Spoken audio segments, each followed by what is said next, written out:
presentation on Webster, WPCF, biogas tax credit opportunities. We've got Rick Keneally. Paul Adams is going to sit in on this, as well as Bob Wimmer and Roberto Davas from Navitas.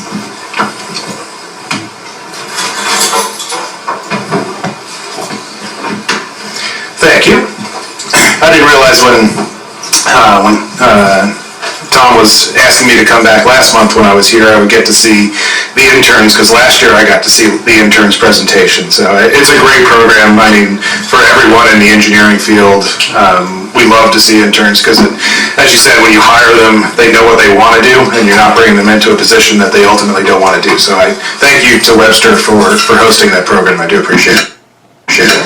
You bet. And we all did get a sneak preview of this when you were here last time, but we ran out of time. Yes. And felt that it really deserved a discussion all on its own. So I appreciate you coming back and showing us this.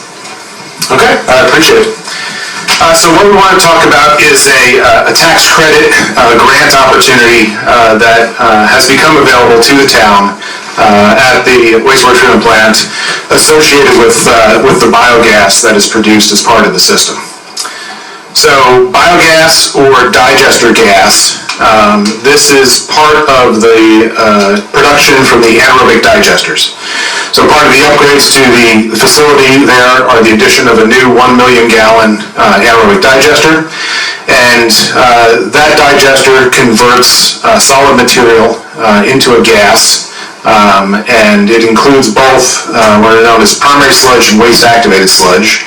These are the two byproducts of treating sewage as they come into the wastewater treatment plant. And it will also convert high-strength organic waste.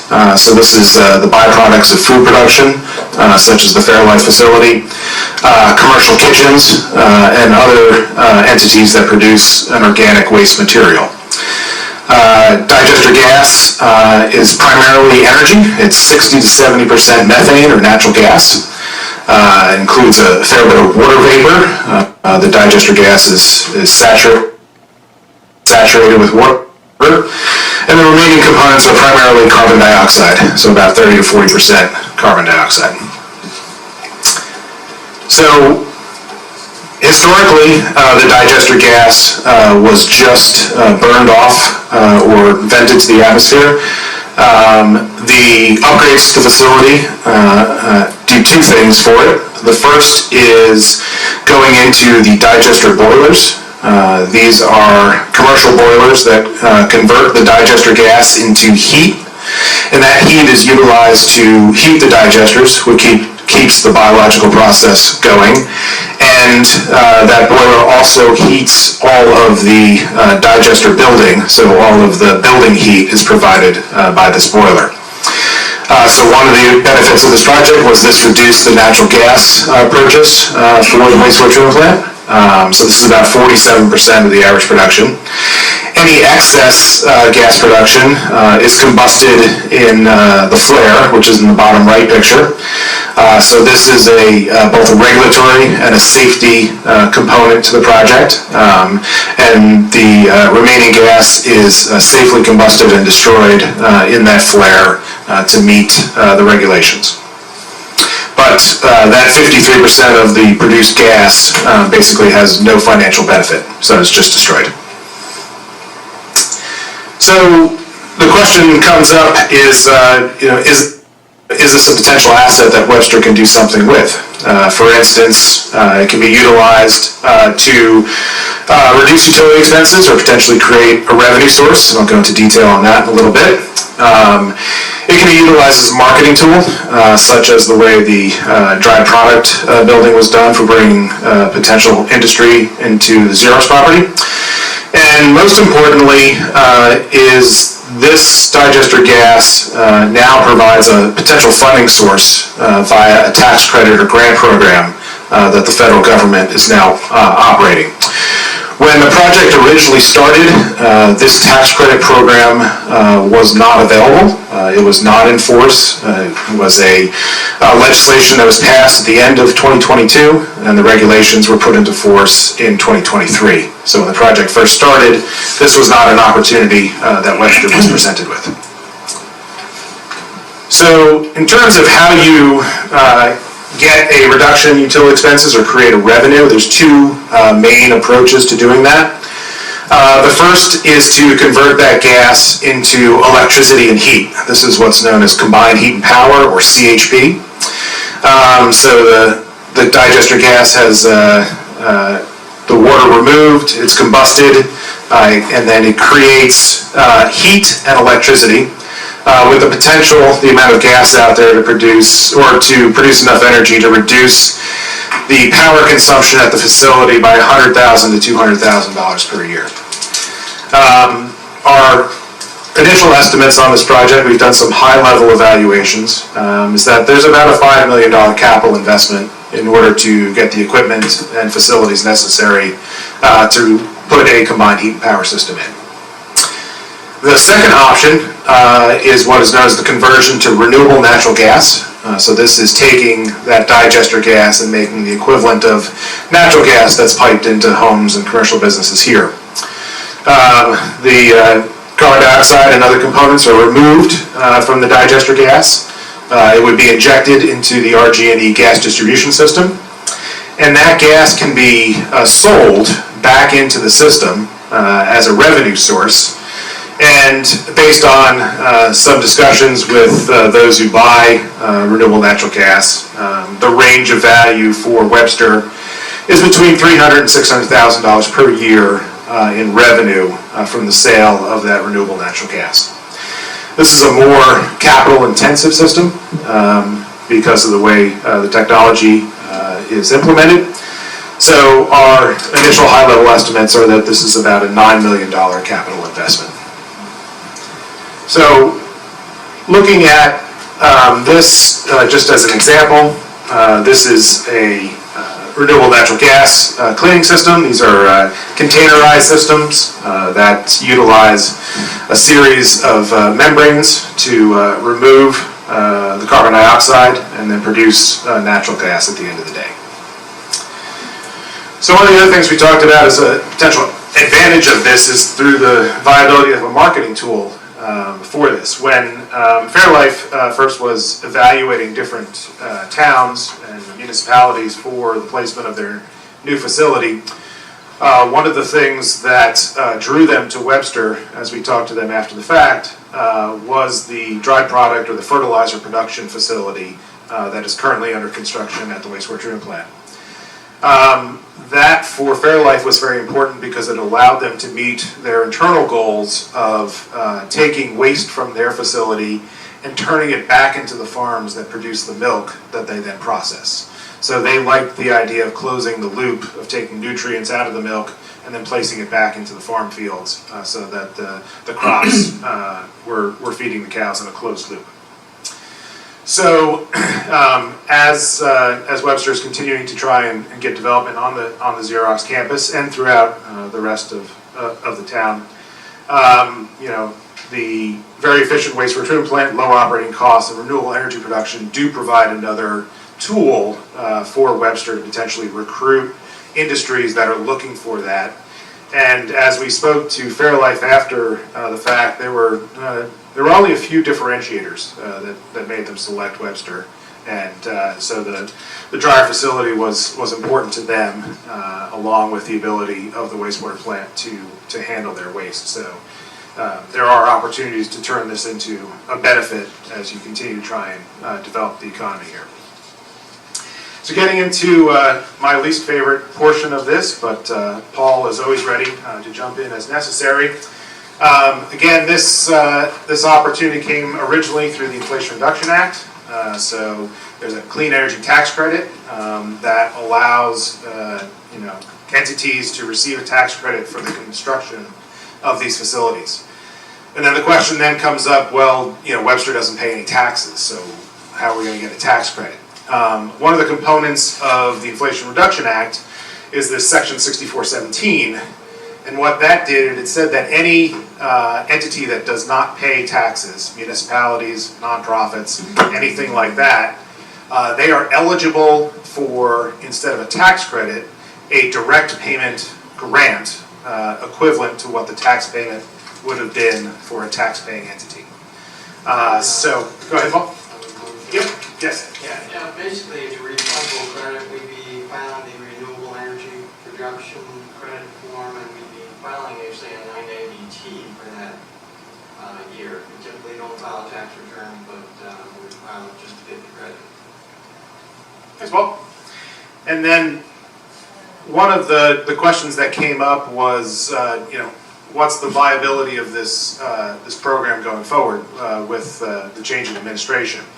So the recently passed One Big Beautiful Bill, which addressed a lot of the tax credits that were out there, preserved this specific tax credit and also enhanced some other components of this tax credit. So in current law and legislation and IRS rules, both this tax credit and the components of it are still in effect.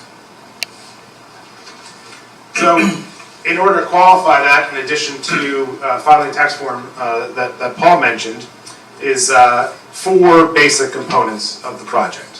One is that you have to have this biogas to energy conversion system. So you have to have either a CHP system or an RNG system, and it has to be in operation. That component is not currently in the scope or in the project at the wastewater plant. If you do put that system in, then there's the one-time payment, or that refundable tax credit that Paul mentioned, of 40% of the design for that system, plus other eligible components that are necessary to produce the biogas. And this is the critical component of why this becomes a viable potential for Webster, in our opinion, is that there's a lot of the project that now becomes eligible for a tax credit. And I'll go into detail on that in a little bit. The payment application is submitted the year after the system is placed in service. So with our current calendar year, the earliest the system could go into service would be 2026. If that's the case, it could be applied for in 27 and would be delivered. If not, if it went into service in 27, it would be 2028 before that. And the final piece of this is because of the way the rules are written, the project to be eligible, or any project to be eligible for this tax credit, had to be in construction prior to the end of 2024. So the current project, of which this could be incorporated, started in 2023, so this box has already been checked and puts Webster in a position to potentially get this credit. So here's the piece that makes this a very interesting opportunity for Webster if you should choose to pursue it. There are a number of components of the project that have already that are either in service or are actively in construction. That includes the primary digester, the upgrades to the existing tanks that were out there, the high-strength waste acceptance facility, some upgrades to the utilities, along with a number of project design and other costs. All this adds up to about $26.8 million. Of that $26.8 million, 40% of that would then qualify as a tax credit or grant. So of money that you have already allocated and agreed to commit to the wastewater plant, 10.7 million of that could come back as the tax credit or the grant if you guys incorporated this biogas conversion project. So again, just to summarize at the high level, we've done our initial evaluation. So one of these 2 systems would meet that criteria. So either electricity and heat generation or the renewable natural gas production. Again, we've estimated the capital investment somewhere between $4 and $9 million on that. And it provides either a $100,000 cost reduction in electricity or up to $500,000 in net revenue from the sale of renewable natural gas. These figures take out the operating costs that were not addressed earlier. On its own, but that $4 to $9 million also is eligible for the 40% tax credit. So that has the potential for $1.6 to $3.6 million in tax credit also. So, add it all up on the next slide. This is the super simple way of how it works. There's 100 inserted steps that have to happen, of course, as with all things. But first step is the permitting and interconnection phase. So agreements with RG&E that electricity or renewable natural gas will be part of their system. The other permits that are necessary from both the state and RG&E. System needs to be designed, equipment procured, ultimately installed and commissioned, so that you're producing electricity or RNG. Whole pile of documentation is necessary for the IRS, and then as Paul noted, Form 990T gets filed, and in either 27 or 28, the town would receive that refundable tax credit in the form of a grant. So, to summarize this, we kind of looked at the worst case scenario and the best case scenario. So our definition of the worst case scenario is the combined heat and power system of electricity generation. And we're also assuming that because no one can predict the future of Washington, D.C., that somewhere in the next 2 years, legislation was passed that wiped out this tax credit. And you guys were no longer eligible for the tax credit when the time came. In that case, if that happened, in the worst case, you would increase the total project by $5 million. So the total bond allocation would be up to $74 million. The debt service would increase from $3.45 million estimated, based on current rates, those have not been finalized yet, to about $3.7 million. The annual operations and savings you get from that system are about $100,000. So at the end, you'd end up increasing the annual debt service plus operations by $150,000. So again, worst case, not the greatest of deals. Best case scenario. Yes. Yep. Best case scenario, the renewable natural gas system, which, and assuming that no changes happen in the legislation, and the legislation and rules as written today are maintained in 2027, 2028. In that case, there'd be an overall reduction in the amount of bond allocation or bond purchases that Webster has to do by about $5.3 million. The annual debt service would decrease to $3.19 million. And the annual budget, debt service plus operations, would decrease by $760,000 per year to $2.69 million. Again, the operations costs are only those associated just with these two components. It doesn't include the other operations costs at the facility. So that is both, the best case and the worst case in our early opinion of what's here. We, Navitas and the team at the wastewater plant, we received, the information related to this program. We've been studying it for the last year or so. After doing the analysis of the current situation, we wanted to make sure that the town and the board knew the opportunity that was out there. We felt it was our duty to provide you with the most current information about opportunities that were out there. We're not here to make a recommendation or anything like that, but just merely wanted to make sure that you guys knew what that opportunity was. And with that, I'm very happy to answer any questions that the board may have. Before we get into questions, and I'm sure that there are going to be several, first of all, my head hurts. Okay. This is a lot to digest. And I want to thank you for explaining, and I just want to reiterate that you are presenting this as an opportunity, something that we could take a look at. It's not something that we're recommending. It's something that you brought both to the supervisor and myself as liaison to the sewer department a few weeks ago. And we have always just looked at this as, all right, let's get some education out there and try to let everybody know where this opportunity lies and to make an educated guess, perhaps, at what the future holds. One of the questions that I did have was, if the town were interested in looking at this, would this be considered part of an energy performance contract where, similar to the contract we're already in, you guarantee revenues for a certain amount of time.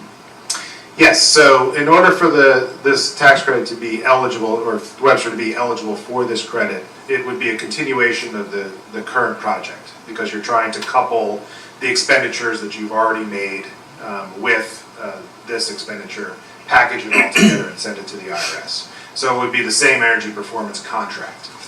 That being said, yes, depending on whether or not it was electricity generation or RNG sales, the revenue or the savings, whichever one was selected, would be part of the guarantee that is folded into this energy performance contract. So it would be additive to the existing guarantees that are already part of this contract. Thank you. The other thing that I looked at in this is that if we were to invest $9 million and go with the renewable natural gas,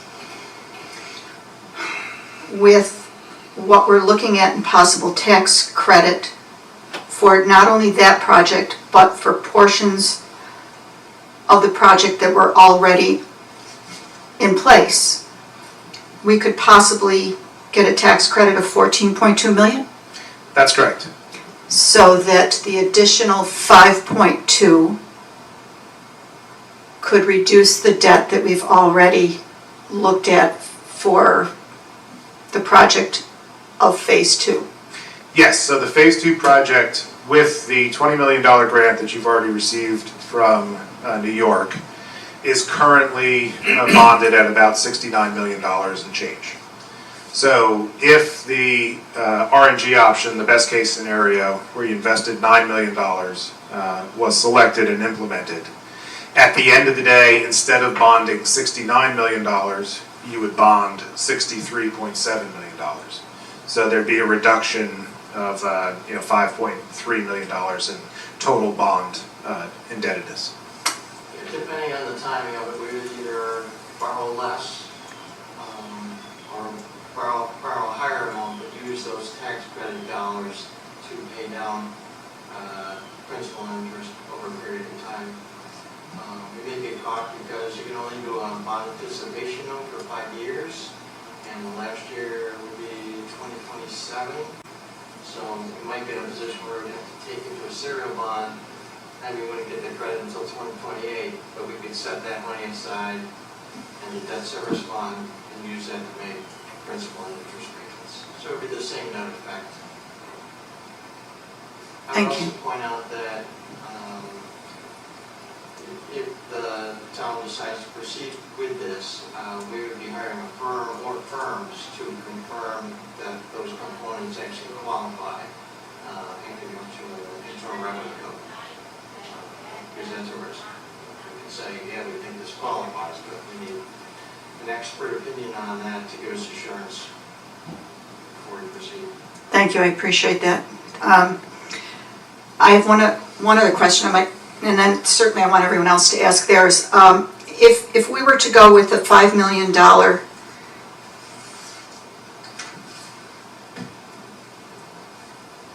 project and go to reduced energy costs, then that which is already in place would not, of the project, would not be eligible for the grant? It would also be eligible. It would, okay. Yes. So the components of the project that are already under contract would be eligible for a tax credit in either scenario. Okay. It's just a question of whether or not you want to do electricity production or natural gas production. Thank you. Yep. John? Great questions, Patty. I appreciate it. And thanks for all the work that you've done on this. Absolutely. To present this to us. Obviously, this is our first time I'm having a look at this, so I'm definitely going to need more time to take a deeper dive into it. Please. Perhaps meet with you and Rick when I formulate additional questions, which I certainly will. How did you measure, you came up with a percentage of excess gas. How did you measure that? So or did you estimate it? I'm sorry, yes, when we designed the facility, we we size the boiler to heat the digester and to heat the building. So we know how much gas is going to be consumed by that boiler for those two needs. So that's the one part of the equation, is that takeaway. We also did our design around the amount of sludge material that would be produced as part of the process, and the amount of waste that would be showing up at the facility. As Patty mentioned, that waste is part of the revenue guarantee for the project. So we know how much waste is going into the digester, so we know the total amount of gas that we expect to be produced. So we took the total, knocked out the portion that we know is going to the boiler, and that's the split between those two. And weren't those conservative numbers too? Yes, those are, as Rick noted. Production was conservative numbers too, so there's an upside. Right, but at some point, when it's up and everything's up and running, you'll be able to actually get measurements, correct? Yes, I'm sorry. So specifically, the gas leaving the digester, we have a flow measurement on that digester gas, and then the flow going to the boiler, we have a flow measurement on that gas, so we know exactly where the gas ultimately is going when the facility is fully up and operational. So obviously, all these numbers are used to formulate the potential revenue when you calculate that, correct? That is correct. Okay, thank you. No problem. Appreciate it. Absolutely. That's all I had. Jenny? Well, thank you so much for the presentation. Like I said, we need to look at it more and to try to analyze what's best for everything. I have a couple questions, but I don't know it's good, redundant to this or not. This look like we are in a phase 2 right now. If we were doing, we're looking to this. Yeah, so the phase 2 goes back 7 years. So the first project that was done in 2018 was known as the phase 1 project, which was the secondary clarifiers at the facility. Phase 2 is the project that we're currently in. So it's either the phase 2 contract or the energy performance contract. Either one is a terminology that's been thrown around over time. Okay, and what will be the total cost of the total project at the end? Can you tell, or no? Right now it's early to predict. So based on our estimates, the total project would either be $98 million or between $95 and $98 million. Right now the project is at $89 million. And we are on time, on budget on that project. So this would be an additional allocation of either $5 or $9 million to that project. And what is the interest that we are paying right now so far? Oh. The bond resolution would have to be amended. I think she asked what our interest rate was. What's What's our current interest rate? Our current interest rate. Well, on the short-term band borrowing, we got a net interest rate of 2.66. On bond, I think it would be a little higher, so I think probably around 3%. And how many millions does the town have right now in the reserve fund? And will that, when we use those money toward this project? Pardon? How many millions? Reserve. Yeah, The sewer capital reserve? yes. There's approximately 2.4 million in the capital reserve. And there are additional surplus funds of about 4 million in the sewer fund. And then the second part of the question was, could any of that be applied to the cost of this? But it could be, sure. Could be. Thank you. It could be, but that would be risky because you'd be depleting all of those funds and not have the funds in case of emergency, which we have several brewing out there. Excellent point. Osberg Pump Station being one of them. There's a lot of puts and takes to this. Absolutely. My question is, what would it cost? Paul, you mentioned we would need to hire a firm or multiple firms to determine if this project would even qualify for this grant. What would the cost be just to determine if we would qualify? Well, I think Damatas recommended a firm called Concord, and they did give us a price. Was it around $30,000? Yeah, it's between $25,000 and $30,000. Yeah. And that price has been factored into this budget. I see. I'd Okay, actually like to hire a second firm, and actually talk to Crew Baxi, to just confirm what Concord is coming up with, and then to also help with filing of the tax return to get the credits. So it'd be an additional cost involved.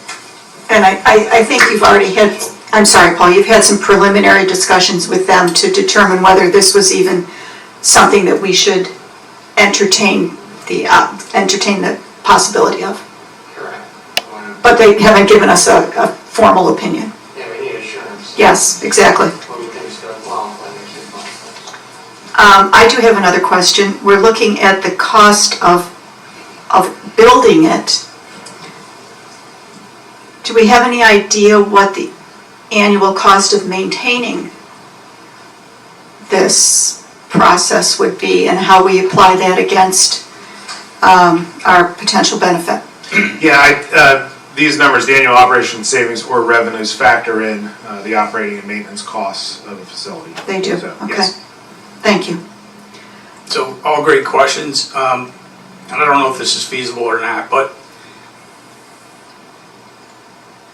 would we have the ability to have one of these two firms actually do the groundwork to say, yes, you would qualify, no, you wouldn't, prior to giving a commitment to, this is a significant amount of money Yes. on top of what we have already invested. So, you know, it's kind of a gamble, right? A significant gamble. It's a big one. So if we could have, but what you're saying is it is possible to recruit or hire whatever these two firms are to give us that analysis with obviously no guarantee. They may say yes, we still may not get the grant though, but we're on a better foothold as far as I'm concerned if we were to go that route to make a more educated guess. Yes, both firms determination. will offer what's called a tax opinion letter. So that is a letter that you can take to a bond agency to support your bond allocation. But it's basically the opinion of someone who's qualified in the tax code as to whether or not the interpretation is appropriate. It is, as with all things, it has a cost. As Paul said, it's somewhere between $25,000 and $30,000 for that. But they are more than willing to do that.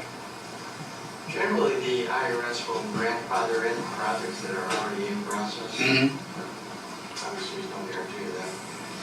They can change the rules whenever they want, but generally, that's how it's worked historically. There are current municipalities or entities that are receiving this tax credit already. That is for correct, these yeah. projects. All right, once again, I look forward to meeting with you and Rick to dive a little deeper into this. I still have another question. Oh, please, this time I have more than 4 minutes. Then going back to the puts and takes. Yes. What is the payback? What is the payback period for the $5 million option, and what is the payback period for the $9 million option? So the $5 million option, if you did not receive a tax credit, so that worst case scenario is about 90 years. Okay, that's bad. The Yeah. payback for the best case scenario is either 0, if you get the tax credit, because it's already paid for fully, or if you just did that project without the tax credit, then it's about a 20-year payback. Because of the increased revenue Right. return on RNG. That's why I was saying puts and Puts and takes, takes, where I could, if you absolutely. just do the math on 9 million Oh, yeah. over $600,000 or whatever, you can see it's 15 years, Yeah. somewhere between Absolutely. 15, 20 Yeah, years. again, as I mentioned earlier, we did an evaluation of whether or not it made sense to do CHP or RNG when the project first started. And at that point, none of the options had a viable payback, and they didn't make sense. This tax credit changed all the dynamics of that evaluation. And that's why we wanted to bring that to you, because the evaluation we did originally just doesn't hold water anymore. Right, Just to tie into that, our early evaluation also, we weren't taking in all the high-strength waste. We were taking in biosolids and being kind of a tipping fee and landfill for the other municipalities around here. Once we decided to go away from that and build a bigger digester and take it, and then Fairlight came to town, all of a sudden this excess biogas came to light, literally. Yes. It's lit right now.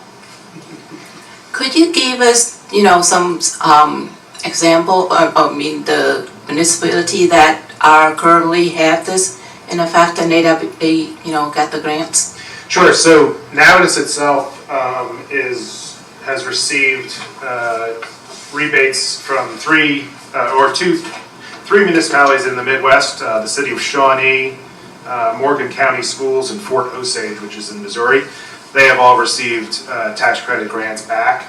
And then Concord, who's the firm that Paul mentioned that does this tax analysis, they also assist municipalities with these filings.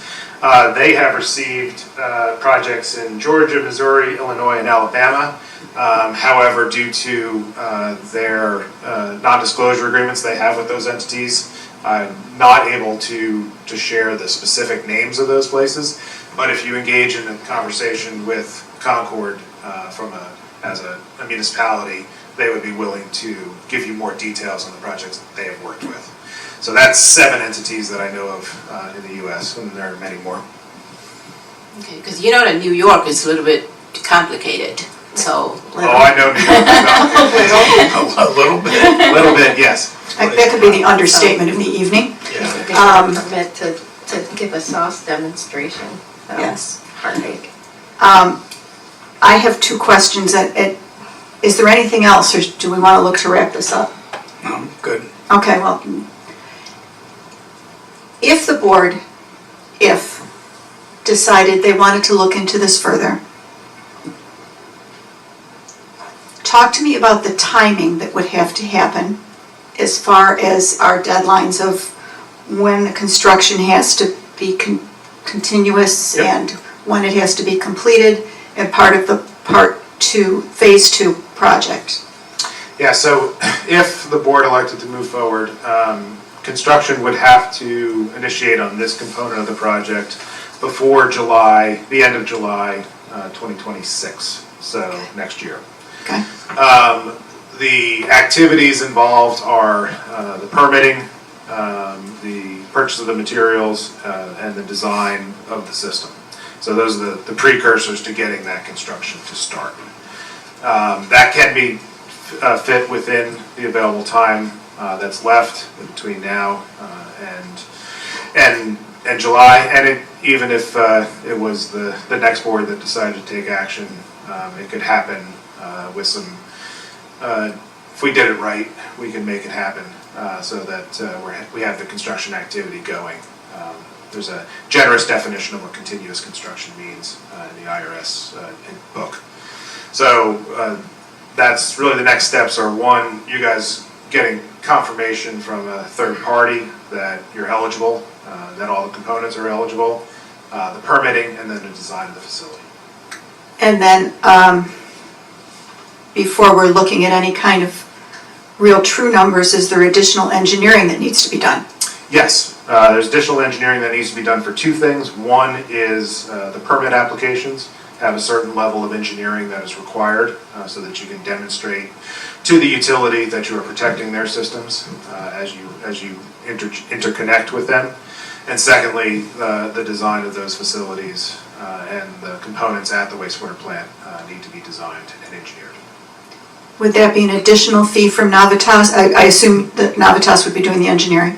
Yes, that would be an additional fee. That scope and fee would be negotiated and figured out if it made sense to be added into the project. So that engineering fee is not included in your estimates? The engineering fee is included in the estimate. Yes. Sorry to cut out that. Yeah, I didn't want to present anything but an all-in estimate. So the only thing that's not in there is how many, if you want the 4th and 5th and 6th kind of opinion as to whether or not it's viable. Bob, I have a question. Yes. Has there been talks or know how RG&E would handle this? Because It's a great just question. A brief thing, and we did evaluate this in Rome. Before we went to combined heat and power, we looked at RNG, and what the big kicker was on there was a huge interconnection fee of over $1 million, which shot it right out of the ballpark for us. So I'm sure that's something we'd have to engage very early. If this was something that we looked at, is we had to get the utility on board real quick. Yeah, I've reached out to RG&E to start the discussion, knowing what other entities have gone through to make this interconnection. I'm currently carrying about $1.5 million for the RNG extortion fee for interconnection. So Well, now reconnection fee just went up to $2 million. I Thank know, you. that's okay. But yes, so we have factored in sort of those unknown costs Yeah. as conservatively as we could. I did not want to come out here and paint this beautiful rosy picture and have you guys walk down a road that doesn't make sense in the end. So trying to put as much of the potential costs in here without making it completely untenable. So that $1.5 million interconnection fee is also part of the $9 million? That's part of the capital, yes, the $9 million capital. So from a project completion standpoint, because I know that we're coordinating, we're trying to stay ahead of Fairlife for when they come online. Oh, that was a softball. So if we decide to expand this project, Yes. what positive or negative impact, or will it not have any impact whatsoever on Fairlife coming online so that we're ready for them? So last month when I was here talking about the construction, the commitment we made to Fairlife was that by August 30th of this year, we would be ready to receive their flows. The last system needed for Fairlife's flows comes online next week on Wednesday. So at a minimum, 3 days early, at worst, the day that they ask for it, Right. we will be ready for their flows. That's a great job. We have met our commitment to Fairlife. Are they, But this wouldn't All of affect this, it at all. yeah, all of this is additional add-on work. It does not impact Great. the ability to treat Fairlife. next question has nothing to do with this project. Okay? Oh, that's not fair. Again, I appreciate your presentation with realistic numbers in here. Yes. I look forward to meeting with you and Rick in the Absolutely. near future. We're going to be ready to receive effluent from Fairlife ahead of schedule or on schedule. Yes. Correct, right? 100%. Do you know what the latest update as to will they be sending it when we're ready? Do you know? I'm going to leave that to Can Rick I- to answer. Can I answer that, or Rick wants to answer I that? will. The timeline we have right now is line number 1 will be sending flow to us, or to the treatment plant, and then to us, January. But they're testing lines and Yes. some of that will be sent to They're us. sending us clean water right now, Right.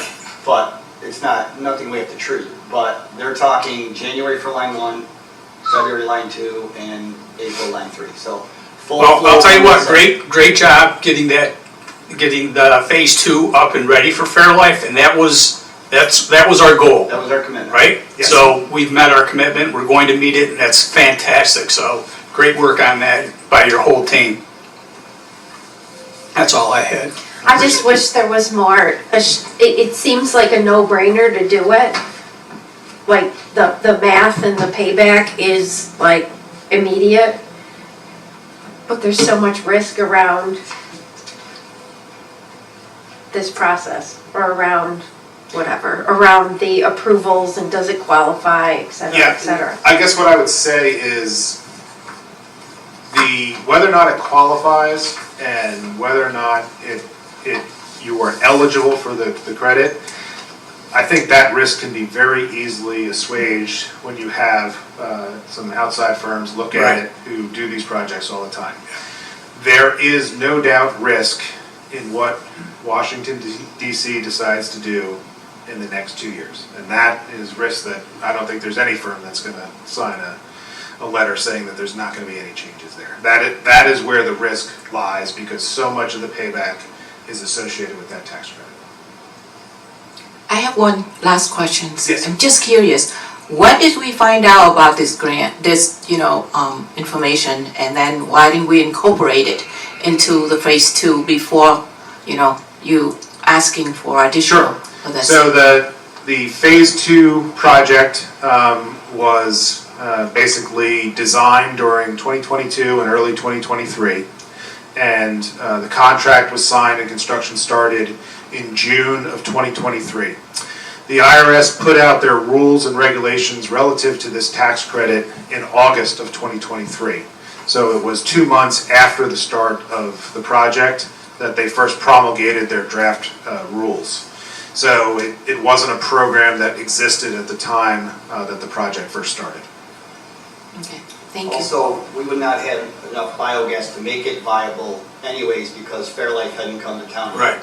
Fairlife is the big player that's going to allow us to produce this excess biogas.